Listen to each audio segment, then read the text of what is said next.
जय हिंद दोस्तों, कैसे हैं आप सब लोग। बहुत बहुत वेलकम है आप लोगों का। देखिएगा दोस्तों, बहुत दिनों बाद आपसे मुलाकात होती है। अब हम लोग डेली का आपके सामने इम्पोर्टेंट लेकर के आएंगे। चैनल सब्सक्राइब जरूर करें, शेयर जरूर करें और एक दूसरे को भी बताएं। ठीक है, तो सबसे पहले क्वेश्चन हमारे पास यहाँ है, तो ध्यान रखना ये जो क्वेश्चन हैं आपके किसी भी एग्जाम, आप कोई भी एग्जाम दे वहां पर लोहा मनवा देंगे। देखिए, कौन सा ग्रह सौर मंडल के सबसे ठंडे ग्रह की श्रेणी में आता है। अब सबसे पहले आप समझेंगे, चार ऑप्शन है, यूरेनस, नेपच्यून, बुध, मंगल। ठीक है, तो चार ग्रह हैं, तो आपने बताना है कि कौन सा सबसे ठंडा ग्रह। पहले तो होता है यूरेनस। यूरेनस क्या है? सबसे ठंडा ग्रह, और यूरेनस को ही हम हिंदी में अरुण कहते हैं। ठीक है, ध्यान रखना। दूसरा, इसमें कुछ डिटेल आप नोट करते रहें। ठीक है, यह सातवां ग्रह है। ठीक है, सौर मंडल का सातवां ग्रह। अच्छा, सौर मंडल के केंद्र बिंदु सूर्य है, सौर मंडल का सातवां ग्रह है, सातवां ग्रह। ठीक है, ग्रह की डेफिनेशन आपको पता है, गोल होना चाहिए। ठीक है, अच्छा, इसका व्यास अगर मैं बात करता हूं, व्यास के आधार पर कितना है? व्यास के आधार पर कितना है? तीसरा बड़ा ग्रह है। ठीक है, तो इतनी चीज को आप लोग समझ लें आप लोग। अच्छा, बस बहुत है इसमें इतना। ठीक है, यानी कौन सा ग्रह सौर मंडल के सबसे ठंडे ग्रह की श्रेणी में आता है? यूरेनस हमारा आंसर है। ठीक है, यूरेनस को ही हम अरुण कहते हैं। ये सातवां ग्रह है और लगभग, अच्छा एक और बताता हूं, जो सूर्य का प्रकाश है ना, 3 अरब साल में वहां पहुंच, 3 अरब साल में। ठीक है, तो आप लोग इतना देखना, ये रहने दो, छोड़ो ये इन्फॉर्मेशन रहने दो, थोड़ा सा ये कुछ और इसमें बात आ जाएगी। ठीक है, अगला प्रश्न हमारे पास है, इसको आप लोग देखेंगे। ठीक है, तो ये आपको पता होना चाहिए कि इंपॉर्टेंट चीज हम लोग कर रहे हैं। ठीक है, वह कौन सा उपकरण है जो भूकंप की तीव्रता को मापने में मदद करता है?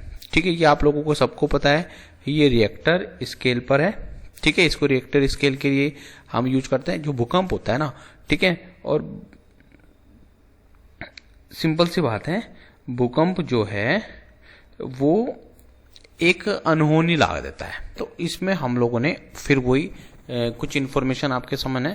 पहला है रिएक्टर स्केल, रिएक्टर स्केल। ठीक है भाई, इसको आप लोग नोट कर ले, रिएक्टर स्केल पर नापा जाता है। दूसरा, इसमें क्या है? पैमाना है, ये गणितीय पैमाना है ये। ठीक है, आप लोग समझ लीजिएगा, ये गणितीय पैमाना है। ठीक है, तो ये गणितीय पैमाना है। अच्छा, और अगर इसमें आपको मैं बता देता हूं कि इसको किसने ना, अभी अमेरिका के एक वैज्ञानिक थे, उन्होंने इसको बनाया था। ठीक है, अमेरिका के वैज्ञानिक। हमारे यहां तो लड़ाइयां हो रही थी। ठीक है, लेकिन क्या है, ये लोग खोज कर रहे थे। ठीक है, चार्ल्स रिएक्टर इनका नाम था, चार्ल्स रिएक्टर इनका नाम था, और सन क्या था हमारा? 4 इन्फॉर्मेशन 1935। ठीक है, तो ये आप लोगों ने नॉलेज अपने दिमाग में बटोर के चलिए। यानी वह कौन सा उपकरण है जो भूकंप की तीव्रता को नापता है? वो है हमारा रिएक्टर स्केल। और रिएक्टर स्केल एक गणितीय पैमाना है, इसको अमेरिका के वैज्ञानिक ने बनाया था। ठीक है, जिसका नाम था चार्ल्स रिएक्टर, और ये समय था 1935 का। ठीक है भाई, तो आप लोगों ने ये आप लोग याद कर लेना है। अगला जो प्रश्न है वो बहुत ही इंपॉर्टेंट है। ठीक है, यानी निम्नलिखित में से शिक्षा का अधिकार संबंधित है। ठीक है, 4 ऑप्शन आपके पास हैं। अनुच्छेद 21 से, अच्छा इसको क भी बोल सकते हैं आप, अनुच्छेद 29, अनुच्छेद 32 और अनुच्छेद 226। तो इसको आप लोग समझ लीजिएगा। ठीक है, अब आपको एक चीज समझनी होगी, ये इसका आंसर तो पहले ही हो जाएगा भाई, अनुच्छेद 21 क या ए। जब भी ऐसा समझ लो ना, ये क ए लिखा होता है, ABCD लिखा है, तो वहां समझ लेना कि यार इसमें कुछ छेड़छाड़ हुई है हमारे संविधान में, यानी संशोधन हुआ है। कौन सा संविधान संशोधन हुआ था? ये संविधान संशोधन हुआ था 86वां था यार, 86वां संविधान संशोधन में कुछ चीजें रखी गई थी। ठीक है, संशोधन हुआ था, इसमें कुछ चीजें हुई थी। ठीक है, तो इसमें क्या है, ये कानून में किसी राज्य का क्या है, राज्य कानून निर्धारित करेगा। यहां पर राज्य कानून निर्धारित करेगा, इसके लिए इसको राज्य निर्धारित करेगा। ठीक है, निर्धारित करेगा, इसके लिए कुछ कानून बने थे। चौथा, इसमें क्या इंफॉर्मेशन हो सकती है? ठीक है, इसमें ये हो सकता है कि जो 14 वर्ष से बच्चे कम उम्र के बच्चे हैं, 14 वर्ष से कम उम्र के सभी बच्चों को मुफ्त और अनिवार्य शिक्षा दी जाएगी। मुफ्त व अनिवार्य यानी इसको नेसेसरी है, मैंडेटरी है। 14 वर्ष से कम उम्र के बच्चों को किसी भी फैक्ट्री में जाने की इजाजत नहीं होती, आप लोगों ने देखना। ठीक है, 14 वर्ष से छोटे बच्चे किसी भी फैक्ट्री में नहीं जाएंगे, कोई भी काम जैसे ढाबा में नहीं करेंगे। ठीक है, किसी भी मजदूरी का काम नहीं करेंगे। ठीक है, वो चीज आप लोगों को पता चल गई है। ठीक है, ये नोट कर लीजिएगा। चलिए अगला हमारे पास है, किस बंदरगाह को भारत के पहले हरित बंदरगाह के रूप में विकसित किया गया है? अब बंदरगाह भी दो प्रकार के, तो मैं बताता हूं। पहले हमारे पास क्या है, 4 ऑप्शन है, दीनदयाल बंदरगाह, पारादीप बंदरगाह, पोर्ट ब्लेयर बंदरगाह और हल्दिया बंदरगाह। ठीक है, इसका आंसर हल्दिया बंदरगाह ही है, लेकिन मैं इसको आपको थोड़ा सा समझा दे, चेक कर लेता। हाँ ठीक है, हल्दिया बंदरगाह। अब तो मैं थोड़ा सा समझाऊंगा। ये पहले हल्दिया, ठीक है ऐसे लिखा है ना, हाँ हिंदी में थोड़ा हार्ड टाइट है भाई, हल्दिया बंदरगाह। ठीक है, बंदरगाह, ये हल्दिया बंदरगाह है। देखो, हरित बंदरगाह का मतलब है हरियाली से मतलब है। ठीक है, ठीक है, एक बार दोबारा से मैं इसको पढ़ूंगा। किस बंदरगाह को भारत के पहले हरित बंदरगाह के रूप में विकसित किया गया है? ठीक है, अब यहां पर बायोडीजल, ठीक है, बायोडीजल लो, इसमें डीजल में बड़ी की मात्रा आती है। डीजल यूनिट का उद्घाटन करने वाला, यहां पर यूनिट का उद्घाटन करने वाला पहला क्या है, बंदरगाह बन गया था। ठीक है, तो ये आप लोगों ने देखना है। और मैं भूल गया, इसमें और चीजें कुछ ऐड कर लेते हैं। हरित बंदरगाह, अच्छा इसमें क्या होता है, इस ऐसे बंदरगाह में क्या है, इनको एक शपथ दिलाई जाती है कि भाई आपके नदी नालों में कभी भी कुछ नहीं डालेंगे, वेस्ट नहीं डालेंगे। ठीक है, ये नहीं डालेंगे, मतलब ये बहुत सारी चीजें यहां पर होती हैं। ठीक है, तो चलो आगे बढ़ते हैं। अगला हमारे पास है प्रश्न, हमारा है, किस शैवाल को अंतरिक्ष शैवाल कहा जाता है? किस शैवाल को अंतरिक्ष शैवाल कहा जाता है? ठीक है, 4 ऑप्शन है, एसिटा बुलरिया, ग्रेसोलेरिया, क्लोरोवल्गारिस या बोलोनिया। ठीक है, तो ये इसका आंसर सी होगा भाई, तो ध्यान रखना, क्लोरेला वल्गारिस। तो बहुत सारे लोग, अच्छा ऑप्शन में क्लोरेला भी आएगा तो तब भी आप टिक मार देना, वल्गारिस आएगा तब भी आप टिक मार देना। तो ये हमारा सी आंसर होगा, यानी क्लोरेला। ठीक है, क्लोरेला वल्गारिस। ठीक है भाई, ये नाम याद करना। अब मैं आपको बताता हूं कि जब भी शैवाल एल्गी की बात होती है, ये शैवाल है। ठीक है, और अंतरिक्ष में ये भेजा जाता है। ठीक है, भेजा गया है यानी उनके बाथरूम में निकल गया था, तो वहां पर क्या करते हैं, उससे सब्जी वगैरह, ऑक्सीजन, ठीक है, तो यहां से इससे ली जाती है, यानी O2 भी ले लेंगे, खाना भी ले लेंगे थोड़ा बहुत यहां से। ठीक है, और जी बहुत सारी चीजें महत्वपूर्ण स्रोत है। अच्छा, इसको सुखाते जब है ना, तो इसमें कितने प्रतिशत प्रोटीन मिलती है? देखो चलो याद कर लो, 45% तो प्रोटीन मिलती है। ठीक है, लो निकलो आप थ्रो प्लस, ठीक है, 20% इसमें वसा होती है, 20% इसमें वसा होती है।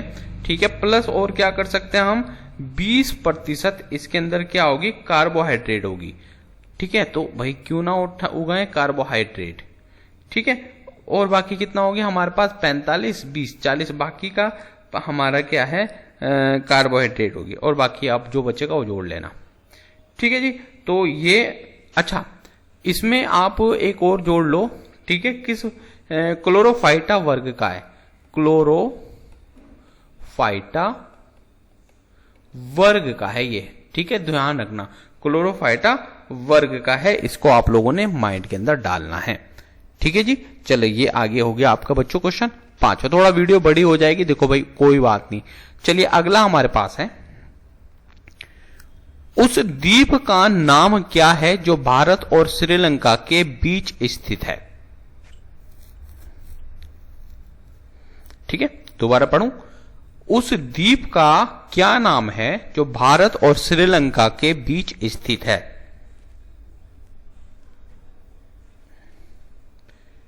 ठीक है, बताओ कौन सा है। तो इसमें आपके पास 4 ऑप्शन है। देखो माजुली, एक मूवी भी है, साउथ इंडिया की मूवी है, बहुत अच्छी, आप देख लेना माजुली। एक है कच्छाथीवू, एक है चोराव, एक मुनरो। बताओ कौन सा हो सकता है। ठीक है, तो याद रखना ये जो, अच्छा यहां पर एक आपको मैं बता देता हूं, इसके ऊपर कच्छाथीवी में आता है पाक जल मरुड़ू।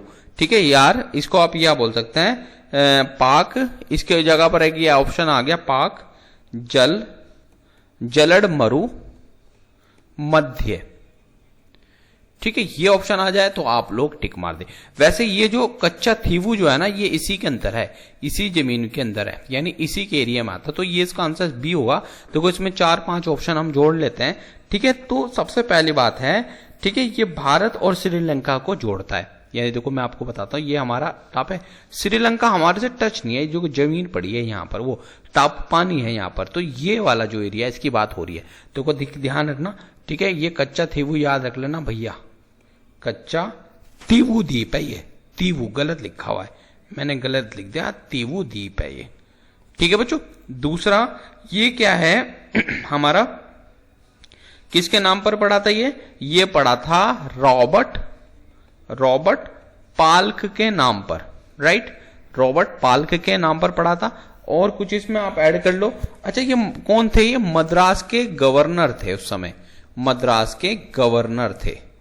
ठीक है, और इनका समय भी बता देता हूं मैं, ये समय था इनका भाई लो 1755 से 1763। ठीक है, अब बताओ इसको आप लोग याद कर लेना, यानी उस द्वीप का क्या नाम है जो भारत और श्रीलंका के बीच में है। तो ये है हमारा कच्छाथीवू। ठीक है, कच्छाथीवू बोलते हैं। ठीक है, और इसको अगर ये नहीं ऑप्शन में आएगा तो पाक जल मरुड़ मध्य, ये आप लोग कर लीजिएगा। ओहो, अब देखिए क्या है अगला प्रश्न है, भारतीय रिजर्व बैंक के पहले भारतीय गवर्नर का क्या नाम है। सोचो क्या है। सबसे पहले सीडी देशमुख, सुकुमार सेन, अमर्त्य सेन, सी राजगोपालाचार्य। बहुत सारे बच्चे ये टिक मार के आएंगे डेफिनेटली। ठीक है, तो सबसे पहले आपको बताता हूं, ये सीडी देशमुख थे, सीडी देशमुख। अब इनका पूरा नाम पता है, इनका पूरा नाम देखो मैं भूल गया, इनका नाम था सर चिंतामन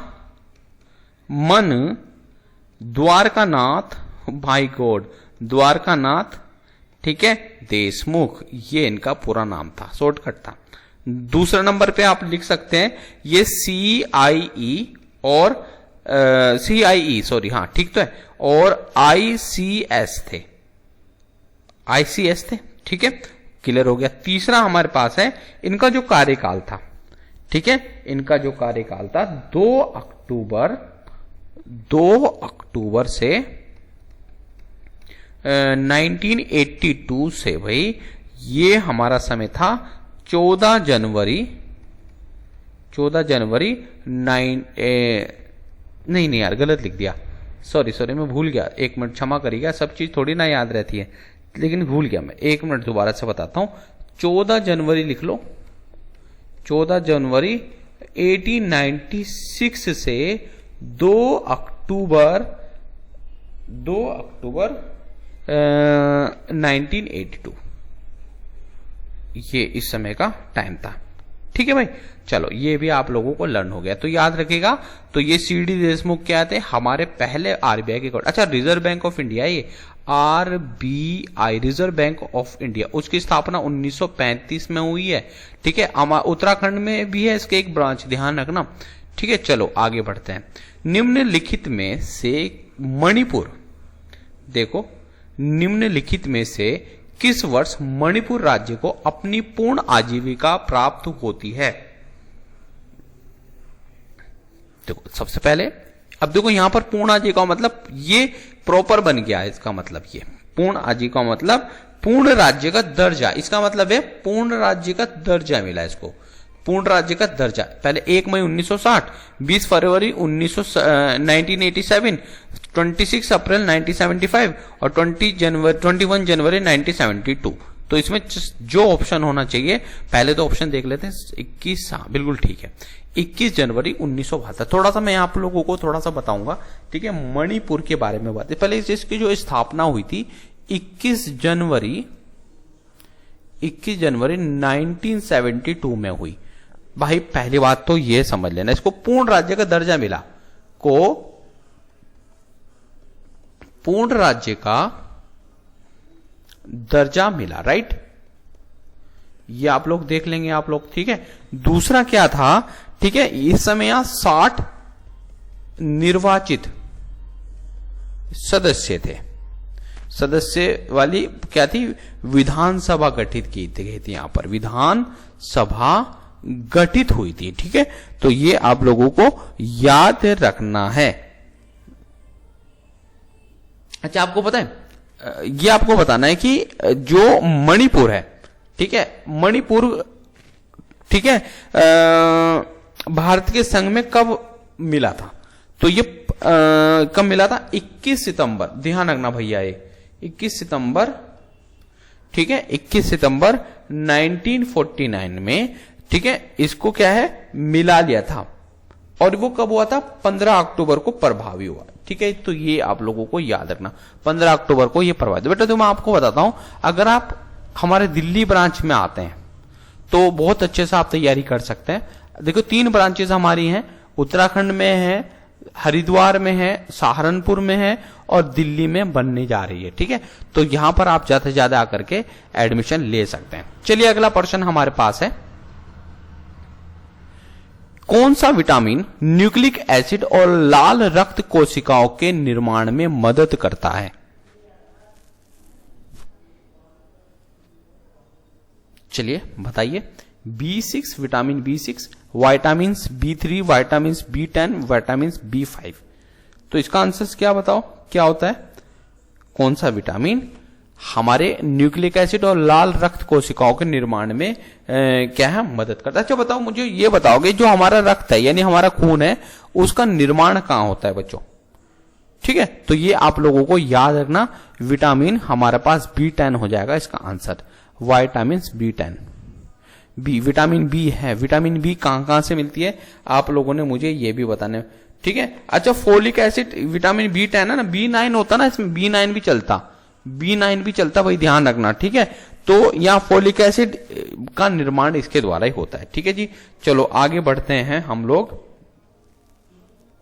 अच्छा, मैं आपको एक चीज और बता देता हूं, थोड़ा सा यहां पर आप लोग समझो, जो हमारा लाल रक्त आरबीसी है ना, आरबीसी के अंदर कितने प्रतिशत हीमोग्लोबिन होता है? बस 30 से 35% हीमोग्लोबिन होता है बच्चों, ठीक है, याद कर लोगे? चलो ठीक है, अगला क्वेश्चन हमारे पास है, माध्यम के तापमान में वृद्धि ध्वनि की गति को कैसे प्रभावित करता है? भाई जब आप किसी माध्यम के अंदर तापमान में वृद्धि कर दोगे यानी गर्मी कर दो तो उसकी गति बढ़ जाएगी, उसके अंदर प्रोटॉन इलेक्ट्रॉन जो भी है भागने लगेंगे ना, उसकी गति बढ़ जाएगी। तो इसका आंसर बी होना चाहिए, ठीक है। चूहों को मारने के लिए कौन सी रसायन का उपयोग किया जाता है? भैया जिंक फास्फाइड का उपयोग किया जाता है, इसके बारे में मैं आपको ज्यादा नहीं बताऊंगा, ठीक है। अगला हमारे पास है, जो केंद्र शासित प्रदेश या राज्य, इनकी राजधानी को जोड़ना, तेलंगाना हैदराबाद, असम दिसपुर, लक्षद्वीप कवारती, मध्य प्रदेश क्या आपकी क्या लखनऊ है? नहीं है, इसे काटो। चलो आगे बढ़ेंगे। चलिए अगला है, पृथ्वी की आयु की गणना किस तत्व के समस्थानिक का उपयोग करती है? देखो भाई ये बहुत इंपॉर्टेंट है, यहां पर मैं आपको एक चीज और बताऊंगा, आप लोगों ने देखना है, पृथ्वी की आयु की गणना किस तत्व के समस्थानिक के उपयोग किया जाता है? ठीक है, कोबाल्ट, कार्बन, सोडियम या रेडियम। अच्छा, इसमें आपके इसकी जगह पर आ जाएगा यूरेनियम भी आ जाएगा, तो आप लोग यूरेनियम भी इसमें टिक कर सकते हैं। तो फिलहाल कार्बन आप लोग टिक कर लें, ठीक है भाई, तो ये बहुत सारी चीजें जिससे अनुमान हम लगा सकते हैं। ठीक है, तो इसमें आप फिलहाल तो हमारा ऑप्शन कार्बन ही हो रहा है, तो कार्बन में टिक मार लेना। चलिए आगे बढ़ते हैं। किस वायसराय को भारतीय रेलवे का जनक कहा जाता है? कौन कौन है? Lord Dufferin, Lord Dalhousie, Lord Hardinge या उपरोक्त में से कोई नहीं? तो पहले समझ लो कि इसका लॉर्ड डलहौजी है। डलहौजी की नीति आप लोग पढ़ना है। ठीक है, डलहौजी क्या थे? डलहौजी है, सिंपल सी बात है। ठीक है, तो रेल का जो भाई मुंबई से थाने में तो पहली रेल चली है ना, मुंबई से थाने में हमारे पहले रेल चली है।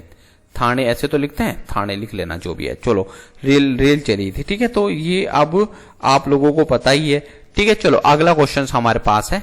अच्छा, चिली की मुद्रा पैसो है। तो चलो आगे बढ़ो। अगला है, लखनऊ से 1857 का विद्रोह के नेता कौन थे? तात्या टोपी, रानी लक्ष्मीबाई, नाना साहब या बेगम हजरत महल? इसको दोबारा पढ़ता हूं।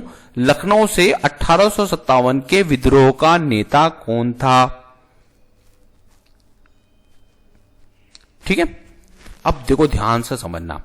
इस विद्रोह को अगर अंग्रेज ना दबाते तो हमारे देश 1857 में आजाद होता बच्चों।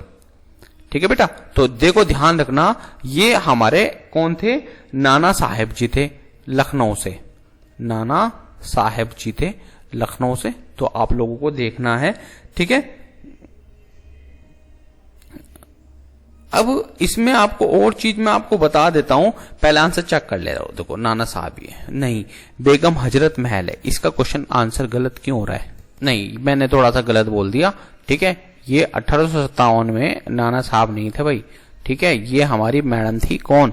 ठीक है, कौन थी? बेगम हजरत महल। इसके बारे में थोड़ा सा मैं आपको बताता हूं। बेगम हजरत महल, मैं गलती से बोलते, क्षमा कीजिएगा। तो थोड़ा सा मैं आपको यहां बताता हूं। जो इनकी ये थी, इनके हस्बैंड का नाम कौन था? बेगम हजरत महल के ये थे अवध के नवाब अली शाह की पत्नी थी। अली शाह, ठीक है, इनकी पत्नी थी। ठीक है, बेगम हजरत महल, राइट। ठीक है ना भाई, तो ध्यान रखना। ये जो महिला थी ना, इसके क्या हड़प रहते ना उस समय, आपको पता है हड़प नीति चल रही थी। तो एक इनका बेटा था, उसका नाम मेरे तो ध्यान नहीं आ रहा, 11 वर्ष का था वो, उसका नाम था बिरजिस कादर। हाँ, बिरजिस कादर। यानी उस वहां पर कहते थे कि भैया आपका अगर संतान नहीं है तो भाई आपको क्या है, आपका जो राज्य हड़प लिया जाएगा। ठीक है, तो इन्होंने क्या लखनऊ से क्या लखनऊ से इन्होंने क्या है नेतृत्व किया है। ठीक है, चलो आगे बढ़ते हैं। थियोसॉफिकल सोसाइटी, ठीक है, ध्यान से समझना, बहुत इंपॉर्टेंट है। थियोसॉफिकल सोसाइटी की स्थापना करने वाले प्रसिद्ध नेता कौन थे?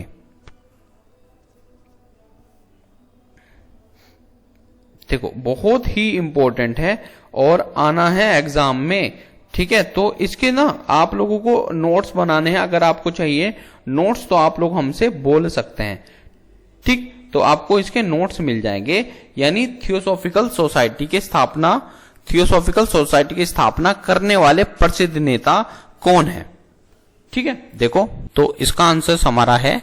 ठीक है, थियोसॉफिकल सोसाइटी की जो स्थापना की थी HP वोलावस्की ने की थी। ठीक है, तो इसका आंसर C हो जाएगा। तो ये आप लोग देख लीजिएगा। ठीक है, HP। अच्छा, क्वांटम थ्योरी ऑफ रेडिएशन का आविष्कार किसने किया था? बताइए आंसर्स, बताइए, बहुत इंपॉर्टेंट है, सोचें एक बार। क्वांटम थ्योरी ऑफ रेडिएशन का आविष्कार किसने किया था? देखो भाई बहुत ही इंपॉर्टेंट है। नील बोहर, ठीक है, प्लैंक, रदरफोर्ड या जे थॉमसन? तो भाई प्लैंक, मैक्स प्लैंक था इसका नाम, पूरा आप समझ लो, मैक्स प्लैंक, इसको प्लैंक बोलते हैं। ठीक है भाई, ध्यान रखना, मैक्स प्लैंक ने किया था। ठीक है, तो इनका जो सिद्धांत था, जो अब देखो मैं आपको बताता हूं, क्वांटम का मतलब होता है, देखो बेटा ध्यान रखना, पहले किरणें निकलती थी, अब क्या है बंडल निकलते हैं। जैसे मेरे पास सूरज है ना, अब यहां से बंडल निकलेंगे, ऊर्जा के बंडल निकलेंगे। ठीक है, तो ये प्लांक ने किया था। ठीक है, तो ध्यान रखना, यानी प्रकाश जो है हमेशा क्वांटा, इसको क्वांटा भी बोलता है भाई, क्वांटा में निकलता है, या क्या निकलता है, छोटे छोटे बंडलों में निकलता है। तो भाई इतनी चीज को आप लोगों ने लर्न करना है, ठीक है। तो ये हमारा प्लैंक क्वांटम था, ये लिखा प्लैंक। अच्छा जी, अगला क्वेश्चन हमारे पास है, विश्व का सबसे बड़ा पठार कौन सा है? ठीक है, पहला मैक्सिको का पठार, दक्कन पठार, अरब पठार या तिब्बती पठार। सोचो आप लोग, सबसे बड़ा पठार कौन सा है? ठीक है, तो बताओ कौन सा पठार है। इसको जो मैं आपको कराने जा रहा हूं ना, उसको ध्यान रखना, जो तिब्बत का पठार है ना, वो सबसे बड़ा पठार है। अब पठार होते क्या हैं, ठीक है, पठार कहते किसे हैं, तो बताओ इसको क्या है, क्यों पठार बोला जाता है? पठार किसे कहते हैं भाई, बताओ पठार क्यों कहा जाता है? तो ध्यान रखना, पठार सबसे पहले तिब्बत का पठार है, ठीक है। तो आप लोगों को पता चल गया पठार क्या है। अच्छा मतलब क्या है ना, आसपास का जो आसपास के क्षेत्र से ऊपर उठा हुआ है ये, इसको हम पठार कहते हैं, ठीक है। यानी वे क्षेत्र जो आसपास के क्षेत्र से ऊंचे उठे रहते हैं, यानी जैसे टेबल है, हमारा टेबल है ना, उसके जैसा है ये। तो ध्यान रखना, तिब्बत का पठार है, तो ये आपको याद हो गया होगा। अगला है, निम्नलिखित तत्वों में से कौन सा तत्व हवा में एक प्रमुख अनुपात में मौजूद है? ठीक है, ऑक्सीजन, नाइट्रोजन, कार्बन डाइऑक्साइड या आर्गन। बताओ निम्नलिखित तत्वों में से कौन सा तत्व हवा में प्रमुख अनुपात में उपस्थित है? बताओ इसका आंसर हमारे पास नाइट्रोजन ही तो N2 है। बताओ नाइट्रोजन की प्रतिशत मात्रा, नाइट्रोजन की प्रतिशत मात्रा बताओ हवा में, बताइए आप लोग, नाइट्रोजन की प्रतिशत मात्रा कितनी है? चलिए, ये आपने मुझे ऑप्शन में वो देना, उसमें दे देना, कमेंट सेक्शन में बताना है कि नाइट्रोजन हमारे हवा में कितनी है, ठीक है। अगला हमारे पास है, देखो दोस्तों, बस 20-20 क्वेश्चंस मैं आप लोगों को यहां पर करा रहा हूं, ठीक है। आधे घंटे की क्लासेस होगी, बहुत है, ठीक है। और हर क्वेश्चन हम लोग क्या है आपके सामने लेकर के आएंगे। चैनल को सब्सक्राइब जल्दी से करो और इंपॉर्टेंट क्वेश्चन हमसे ले लो। इसी तरह से हम एक्सप्लेन करते रहेंगे और आपको कोई प्रॉब्लम नहीं होगी बच्चों, ठीक है। तो भाई चलो ठीक है, इतना ही है। आगे आपसे पुनः भेंट होती है अगले वीडियोस में। इसके बाद ये पार्ट हमारा फर्स्ट हो गया, अब पार्ट हमारा सेकंड है, उसको मैं यहाँ पर जस्ट कर रहा हूं, ठीक है। और एसएससी में तो सिलेक्शन डेफिनेटली होना ही होना है, ठीक है। चलिए, थैंक यू सो मच, जय हिंद जय भारत। अच्छा सुनो, ये 20 क्वेश्चन मैं इसलिए कर रहा हूं ना, हर क्वेश्चन के अलग अलग है, मैथ भी होगी, उसको भी स्टार्ट करते रहे। थैंक यू सो मच दोस्तों।